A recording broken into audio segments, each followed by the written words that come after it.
أعوذ بالله من الشيطان الرجيم بسم الله الرحمن الرحيم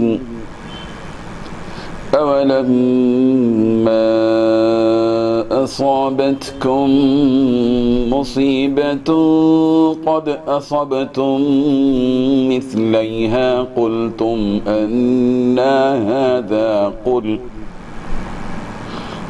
هو من عند أنفسكم إن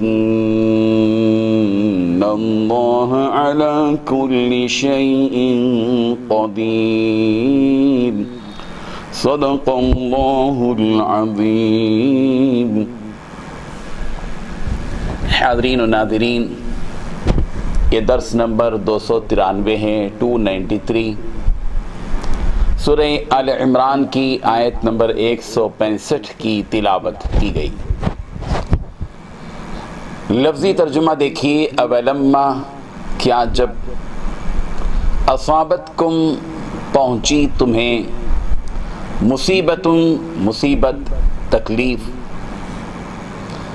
قد اصبتم تم پہنچا چکے ہو، مثلیہا اس کی دگنی تکلیف ان کو، قل تم کہتے ہو کہ انا ھذا یہ تکلیف ہم پر کہاں سے آ گئی، قل پیغمبر کہہ دیجئے، ہوا وہ، من عند انفسکم تمہاری اپنی جانوں کی طرف سے ہے، ان اللہ بے شک اللہ، علی کل شیء ہر چیز پر، قدیر قدرت رکھتا ہے۔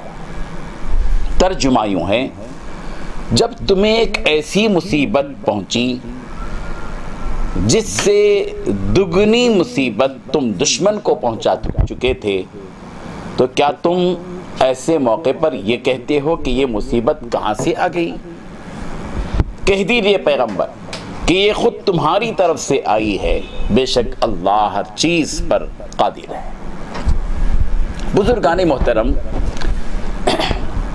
اس آیت کو سمجھنے کے لیے ہمیں جنگ بدر اور جنگ احد دونوں کے نتیجے کو سامنے رکھنا چاہیے۔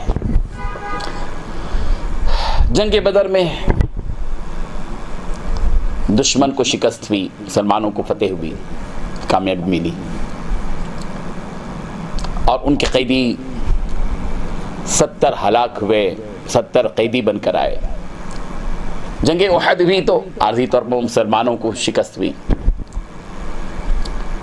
صحابہ کرام شہید ہوئے، تکلیف پہنچی۔ جب یہ تکلیف پہنچی تو صحابہ کرام کے دل میں یہ بات آئی کہ یہ مصیبت ہم کو کہاں سے آ گئی؟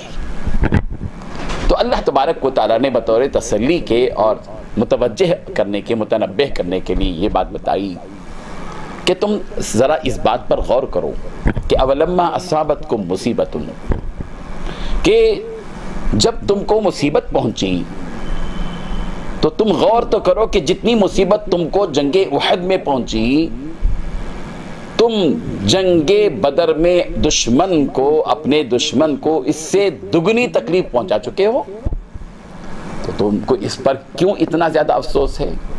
مقابلہ ہوتا ہے تو جیت ہار ہوتی ہے، اس میں اتنے گھبرانے کی کوئی بات نہیں ہے۔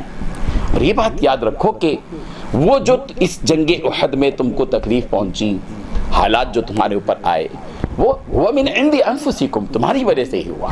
تم کو کہا گیا تھا کہ تم جس پہاڑی پر تم کو بٹھایا گیا ہے وہیں پر بیٹھے رہو، وہیں پر ٹہرے رہو، تم نہیں ٹہرے۔ جب دشمن کا وار تم پر ہوا تو تم بھاگنے لگے، تمہاری غلطیوں کی وجہ سے، تمہاری کچھ لغزشوں کی وجہ سے کچھ ہوا جو مصیبت تم کو پہنچی۔ ان اللہ علی کل شیء قدیر، ایسا مت سمجھو کہ جنگ احد میں تم مغلوب ہو گئے تو اللہ تبارک و تعالیٰ قادر نہیں تھا۔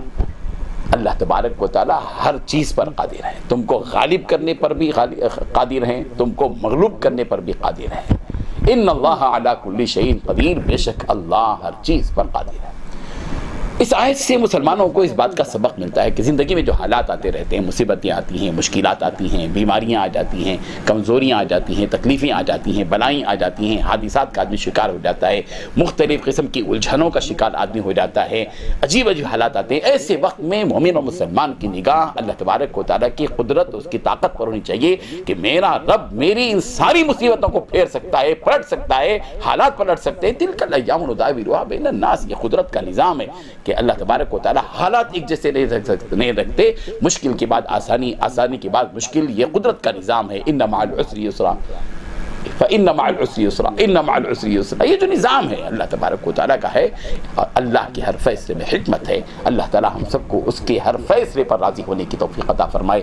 وآخر دعوانا ان الحمد للہ رب العالمین۔ لا إله إلا الله، لا إله